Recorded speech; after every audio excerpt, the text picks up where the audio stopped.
जब संत ने देखा कि मोहन रात भर भी मंदिर में ही गुजार देता है, अपनी धर्मपत्नी को छोड़कर, घर गृहस्थी त्याग कर, तो उन्होंने उसे बुलाया अपने पास। उससे पूछा कि वह उदास उदास सा क्यों रहता है, क्या कष्ट है। किंतु वह मौन रहा। कुछ पल के बाद उन्होंने पूछा कि क्या उसकी पत्नी उसे पसंद नहीं है।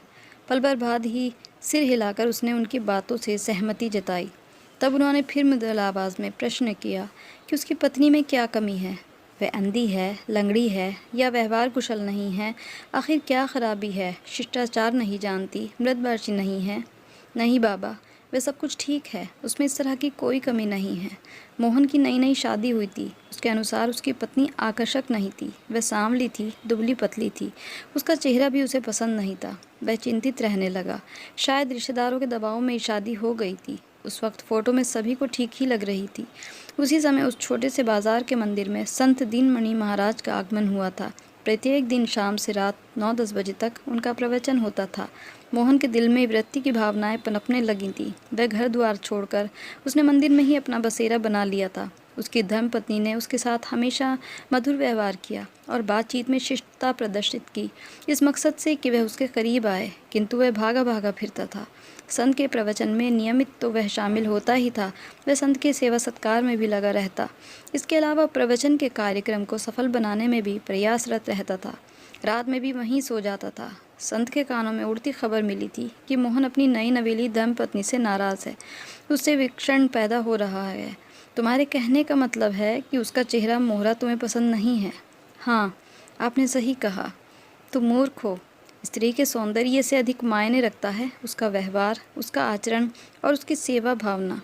चेहरे की सुंदरता सीमित समय तक ही प्रभावशाली रहती है। उसमें भी अगर उसके व्यवहार में कटुता आ जाए, वह शिष्टाचार भूल जाए, तो वह बदसूरत महसूस होने लगती है। ऐसी हालत में वह रूपवती सामान्य स्त्री से भी नीचे के पायदान पर वह पहुंच जाती है। पति पत्नी के पवित्र रिश्ते में तो श्रेष्ठ भावनाओं की ही भूमिका होती है बच्चा। दाम्पत्य जीवन को प्यार मोहब्बत के रंग में रंग दो। अपनी धर्मपत्नी से प्यार करो, उसे अपने दिमाग में नहीं दिल में जगा दो। वही पत्नी तुमको हूर नज़र आएगी। प्यार के उफान के सामने सुंदरता और रूपता का कोई अस्तित्व नहीं होता है। सारी कमियां खुद ब खुद ख़त्म हो जाती हैं। कुछ पल तक खामोश रहकर संत ने उसके चेहरे को निहारा।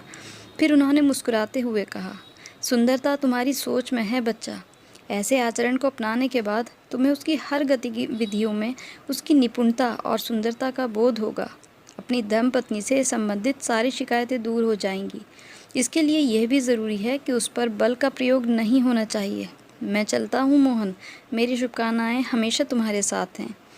आपकी नीतियों का पालन करूंगा बाबा। उसने अपने अंतर्मन को धिक्कारा कि वह अंधेरे में भटक रहा था, जबकि उजाला तो उसके समीप ही था। दुनिया में जितने भी पति हैं, मेरा सबसे निवेदन है कि अपनी पत्नियों को दिल से चाहें, उन्हें प्यार करें, क्योंकि हर सुख दुख में वही आपके साथ होती हैं। आपका भी फ़र्ज़ बनता है कि आप भी उनके सुख दुख में उनका पूरा पूरा साथ दें। जो भी वो आपके लिए करती हैं उसकी तारीफ़ किया करें, उनकी इज़्ज़त करें, क्योंकि वो आपके लिए अपने माँ बाप, अपने भाई बहन सभी कुछ छोड़कर आई हैं। जो भी कुछ है उनकी पूरी दुनिया आप ही हैं। अगर आप ही उन्हें इज़्ज़त और प्यार नहीं देंगे तो फिर वो टूट जाएंगी और फिर इससे घर गृहस्थी बर्बाद ही हो जाती है। तो कहानी अच्छी लगी हो तो इसको अपना एक लाइक ज़रूर दे दें, शेयर ज़रूर करें और मेरे चैनल को सब्सक्राइब करना ना भूलें। कहानी देखने के लिए बहुत बहुत